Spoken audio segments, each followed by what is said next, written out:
Welcome, everybody, to the Big Tech Gut Check. Today is November 1st. I am tired from last night's Halloween extravaganza, and you may be too. So I'm going to keep this one short and sweet. We have several updates from this week that are important for parents to know about related to social media and big tech. Today's episode is sponsored by Bark Technologies. I couldn't be more grateful that these days we parents have a safer device option for our kids.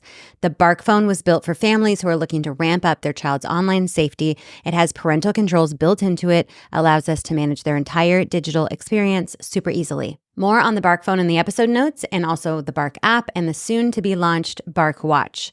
Let's get into the updates for this week. We're going to start off with talking about chatbots. Whether you may know it or not, our kids have access to very dangerous and human-like AI chatbots.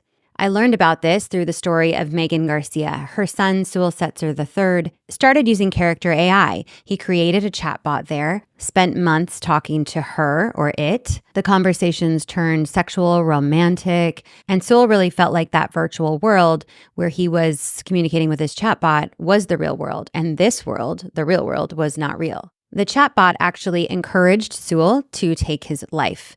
You can learn all about that in my conversation with Sewell's mom, Megan. That episode is available now. So the update for this week on Sewell is that AI chatbot versions, digital clones of Sewell, are popping up online. Digital clones of other dead children like Molly Rose are being found on Character AI. She took her life at 14 after being served streams of suicide content by social media platforms.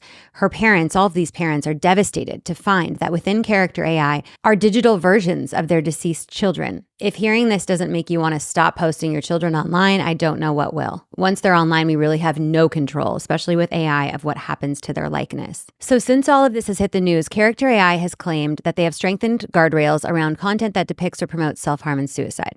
But investigators are still finding dozens of suicide-themed chatbots, which are inviting users to discuss and role-play their suicidal thoughts. I also want to note that Google is involved in this as well. Google paid billions of dollars for access to Character AI's technology in a recent deal. And Character AI's founders used to work for Google and were recently rehired.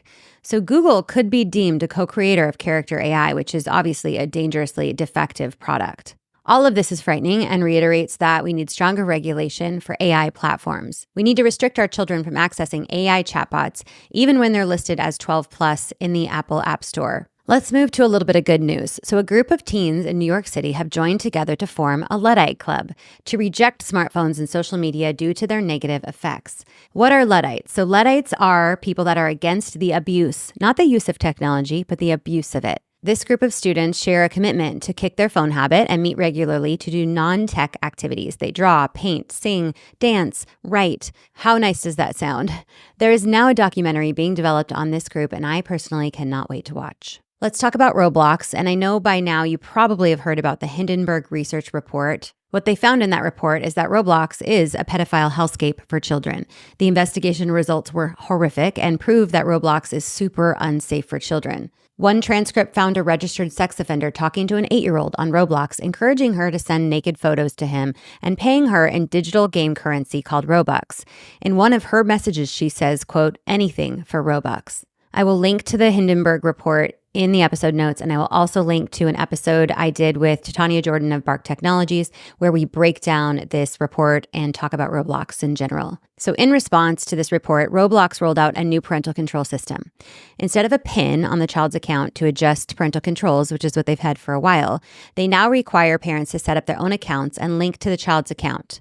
This puts more work on the parent, more responsibility on the parent to monitor their kids' use of Roblox. What should be happening is Roblox should be taking responsibility for the shit all over their platform and clean it up. So Roblox's stock price recently wobbled after all this came out, and parents across the country are taking a closer look at Roblox and Minecraft and Fortnite, which have similar concerns. Many parents are just deleting this game entirely and not letting their child play, which I completely understand. Next up, an article hit The Atlantic this month that caught me off guard. The title is, The Elite College Students Who Can't Read Books. The subhead is, to read a book in college, it helps if you have read a book in high school. So a Columbia University professor named Nicholas Dames shares that his students have become completely overwhelmed by reading. When he inquired with one student who was struggling to finish one of his reading assignments, she said that at her public school, she had never been required to read an entire book, paper or digital. She had been assigned excerpts poetry, and news articles, but not a single book cover to cover. If elementary, middle, and high school students stop being required to read books, will they simply become unable to? Professors across the country are reporting similar struggles, and one big source of this issue is early access to smartphones and tech in the classroom. When teens are constantly tempted by their devices, it inhibits their skills and their preparation for the rigors of college coursework. One psychologist at UVA named Daniel Willingham shared, quote, "Being bored has become unnatural." But being bored is everything. Being bored is so important. Parents, if your kid says they're bored, what I tell my kids is boredom is an opportunity. And then I stare at them until they walk away and find something to do. And that something to do is never a device. Reading books for school or even pleasure can't compete with TikTok or Instagram or YouTube.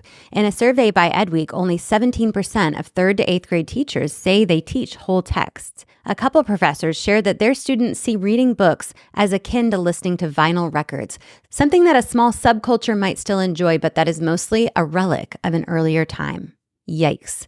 The article closes by saying, quote, "To understand the human condition and to appreciate humankind's greatest achievements, you still need to read." I completely agree. Last update for today. Law enforcement is warning parents about a new and very dangerous social media challenge that is causing car crashes and injuries and could be causing deaths as well. This challenge is all over TikTok and YouTube and is called the Drift Challenge. It's where drivers intentionally oversteer, causing loss of traction and drift back and forth across a street.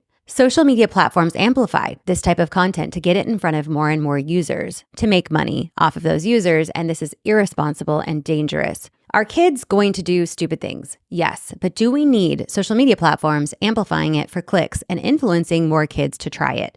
No.